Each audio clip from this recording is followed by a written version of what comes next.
Mecanismo de resistência à insulina do músculo esquelético, induzida por aminoácidos em humanos. Componente curricular, bioquímica metabólica. Pode passar.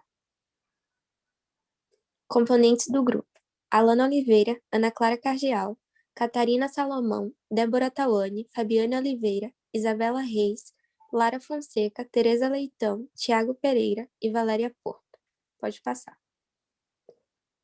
A concentração de aminoácidos no plasma é geralmente elevada em estados de resistência à insulina, podendo o metabolismo da glicose ser prejudicado por uma dieta excessivamente proteica. Esta pesquisa verifica os efeitos dos aminoácidos plasmáticos de curto prazo, AA, o aumento da depuração da glicose sistêmica e celular e o efeito da insulina no músculo esquelético. 7 homens saudáveis foram avaliados por 5,5 horas durante euglicemia e estado hiperinsulinêmico, glucagon em jejum e hormônio do crescimento, somatostatina, concentrações plasmáticas de AA, glicose, concentrações intramusculares de glicogênio e glicose 6-fosfato, G6P. Foram monitorados em espectroscopia de ressonância magnética nuclear com energia de C13 e P31. A elevação dos AAs plasmáticos em 2,1 vezes reduziu a glicose em 25% e a muscular foi dividida em 64%, que foi seguida por uma redução no G6P após 130 minutos. Conclui-se que a elevação de aminoácidos plasmáticos reduzem a resistência à insulina do músculo esquelético em humanos, por inibição do transporte ou fosforilação da glicose, resultando na redução acentuada da síntese de glicogênio.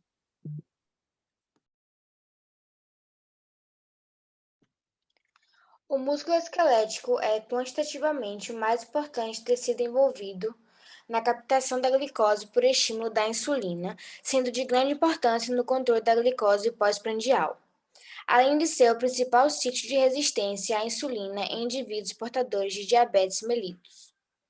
De acordo com a literatura, há uma relação entre a proporção do tipo de fibra muscular e condições como obesidade, resistência à insulina e ou hipertensão. Em humanos, assim como na maioria dos mamíferos, o músculo esquelético é composto por ambos os tipos de fibra oxidativa, de contração lenta, e glicolítica, de contração rápida. As fibras do tipo oxidativa são mais sensíveis e responsivas à insulina do que as fibras glicolíticas. Pode passar. Insulina. A partir da descoberta da insulina, em 1921, muitos estudiosos se dedicam ao entendimento do seu mecanismo molecular de ação. É importante compreender a ação da insulina devido à prevalência da resistência à mesma, presente na patogenia e diversas doenças como obesidade, diabetes mellitus e associadas a outras enfermidades endócrinas como hipercortisolismo e agromegalia. Como também compreender suas correlações com a caquexia e processos neoplásicos, evolução da doença de Alzheimer, aspectos nutricionais como macro e microminerais e outras diferentes rotas de pesquisas. Um dos efeitos mais notórios desse hormônio é a atuação na homeostase de glicose, atuando em vários níveis. Uma das vias é na redução da produção hepática de glicose e aumenta a captação de glicose pelas células, principalmente nos tecidos muscular e adiposo. Pode passar. A ação da insulina na célula se inicia pela sua ligação ao receptor de membrana plasmática, ligação que ocorre com alta especificidade e afinidade, provocando mudanças conformacionais que desencadeiam reações modificadoras no metabolismo da célula-alvo, constituindo assim uma resposta celular. Os receptores não são componentes fixos, podendo variar o número de receptores para cada tipo de célula, com isso variando o grau de resposta. A ligação do complexo hormônio-receptor é forte, mas não covalente, sendo equivalente à união de um efeito alostérico com a enzima que o regula. A ativação do receptor gera um sinal que, eventualmente, resulta na ação da insulina sobre a glicose, lipídios ou metabolismo de proteínas, garantindo diferentes efeitos metabólicos. Os efeitos promotores do crescimento de insulina aparentemente ocorrem através da ativação de receptores da família de fatores de crescimento semelhantes à insulina. Anormalidades no número de receptores de insulina, falha na atividade quinase do receptor e os vários passos de sinalização pós-receptor na ação da insulina ocorrem em estado de doenças que conduzem à resistência dos tecidos. Esse estudo analisou os efeitos na elevação do aminoácido plasmático de curto prazo, AA, no descarte de glicose no corpo inteiro e a ação da insulina celular no músculo esquelético. Pode passar. O estudo foi feito com testes em 7 voluntários, escolhidos entre indivíduos saudáveis, do sexo masculino, sem histórico familiar de diabetes, dislipidemia ou intolerância à glicose, resistência à insulina ou mesmo que fizessem o uso de qualquer medicação, de idade de 27 anos, mais ou menos 2, IMC 22,6, mais ou menos 0,6 kg por metro quadrado, e que tiveram o peso corporal e o estilo de vida monitorados. Os 2 dias de estudos foram separados por 2 a 12 semanas. Todo o protocolo foi aprovado pelo Conselho de Ética local, e aos que se submeteram às pesquisas, lhes foi explicado todos os procedimentos a serem realizados, bem como as possíveis consequências, metabólitos e hormônios plasmáticos. Concentrações plasmáticas de glicose identificadas pelo método da glicose oxidase, concentrações de aminoácidos plasmáticos individuais medidas por cromatografia líquida de alto desempenho, HPLC, concentrações plasmáticas de FFA avaliadas com método de microfluorimétricos, concentrações plasmáticas de lactato medidas enzimaticamente, insulina imunorreativa plasmática, peptídeo C, glucagon e hormônio do crescimento medidos por radioimunoensaios disponíveis comercialmente, o cortisol plasmático, determinado após a extração e separação do carvão dextrano por ria, as catecolaminas plasmáticas foram analisadas por HPLC de fase reversa. Cálculos. No início do estudo, as taxas de produção de glicose endógena, EGP, foram obtidas por divisão da taxa de infusão do traçador vezes o enriquecimento percentual do traçador no plasma e subtraindo a taxa de infusão do traçador. Em relação às taxas de aparecimento de glicose, RA, e desaparecimento, RD, durante os testes de Clamp, foram calculadas com equações de estado não estacionário de Stille com EGP, dada como a diferença entre RA e as taxas de infusão de glicose.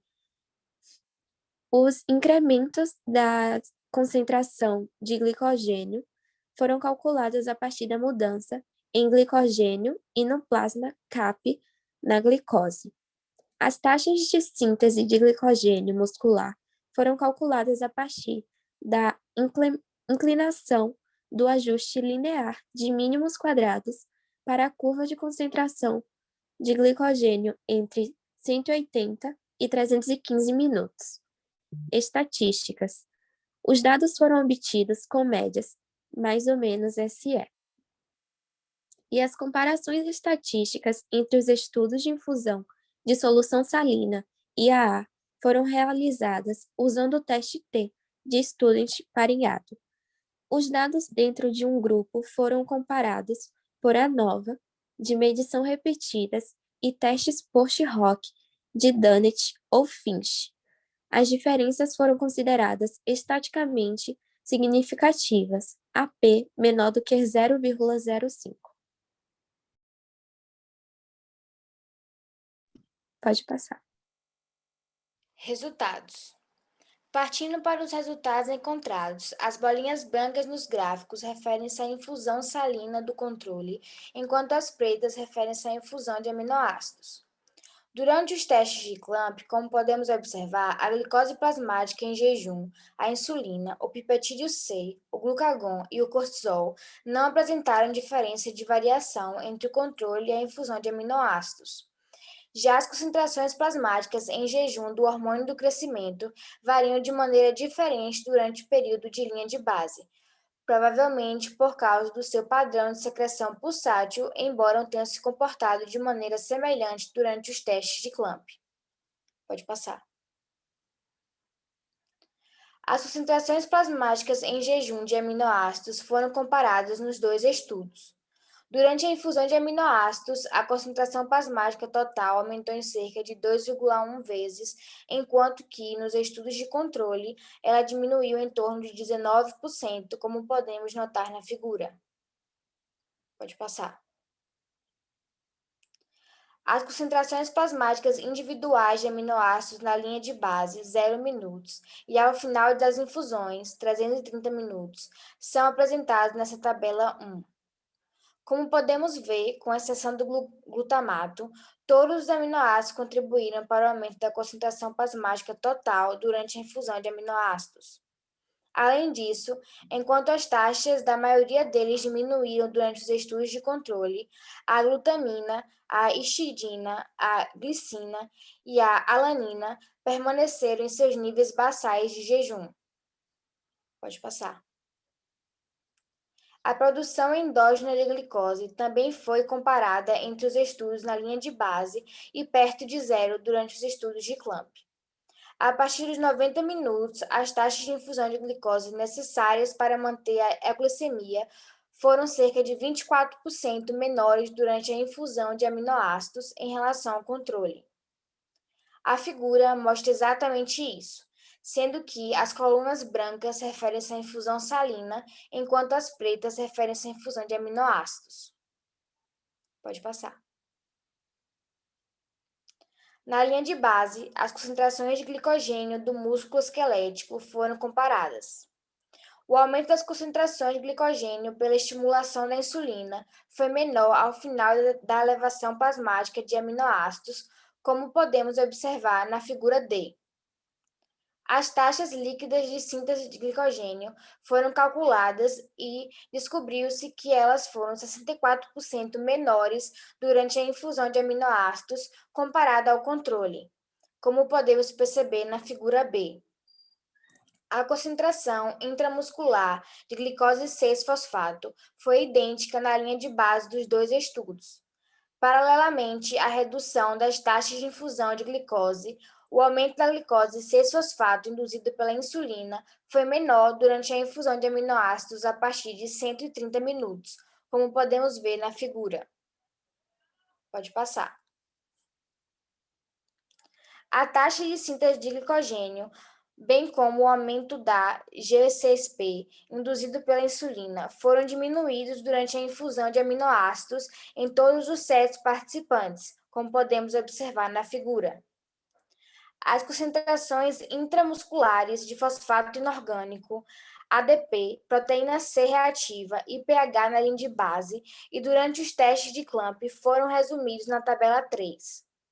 Durante os testes de controle, somente o fosfato inorgânico aumentou brevemente e foi maior durante a infusão de aminoácidos entre os 150 e 180 minutos. As concentrações intracelulares de ADP, proteína C reativa e pH não diferenciam entre os dois estudos. Pode passar. Este estudo demonstra que a elevação de curto prazo dos AAs plasmáticos induz resistência à insulina do músculo esquelético em humanos saudáveis. No estado estacionário, a redução da eliminação de glicose do corpo inteiro em 25% junto com a completa supressão de EGP indica diminuição da capacitação periférica de glicose durante a elevação plasmática de AA. Este achado está em contraste com o relatório anterior, que concluiu que a diminuição no GIR durante a infusão de AA era inteiramente atribuível ao aumento do EGP, devido a uma elevação combinada com as concentrações plasmáticas de AA e glucagon. No entanto, naquele estudo, as concentrações plasmáticas de insulina foram até 2 vezes maiores durante a infusão de AA do que durante os estudos de controle, o que provavelmente neutralizou a inibição da captação de glicose dependente de AA. Consistente com os achados do presente estudo, relatórios anteriores indicaram que os AAs podem induzir resistência à insulina no músculo esquelético humano. No entanto, o mecanismo responsável pelo comprometimento da captação de glicose em vivo não foi elucidado.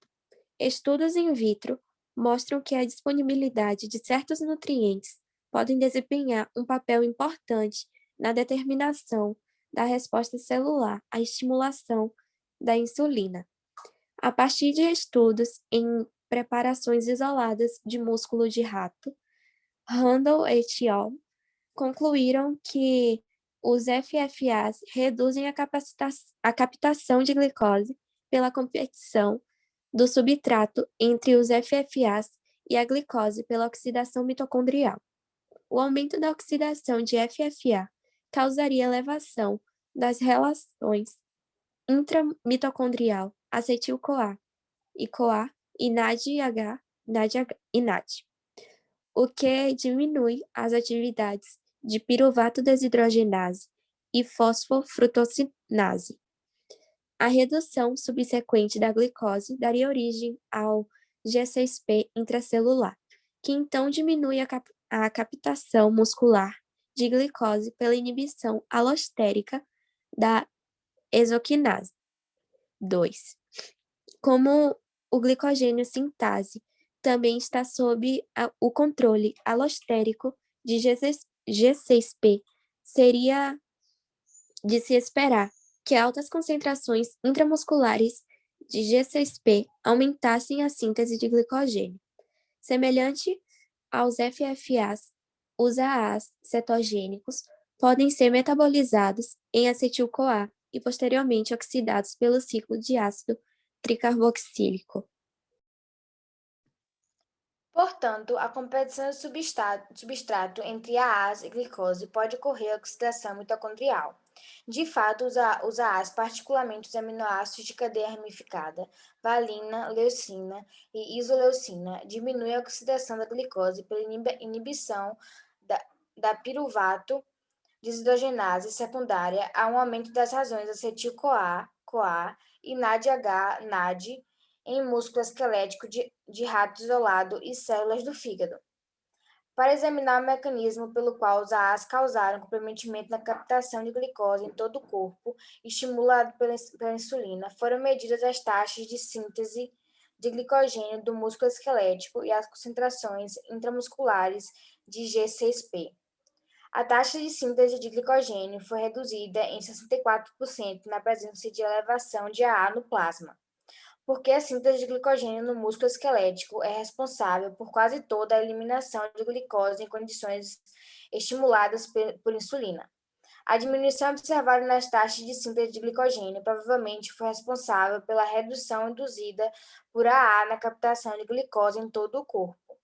Esta diminuição na síntese de glicogênio no músculo esquelético pode ter resultado de uma redução na atividade da enzima de glicogênio síntese e ou inibição no transporte fosforilação de glicose.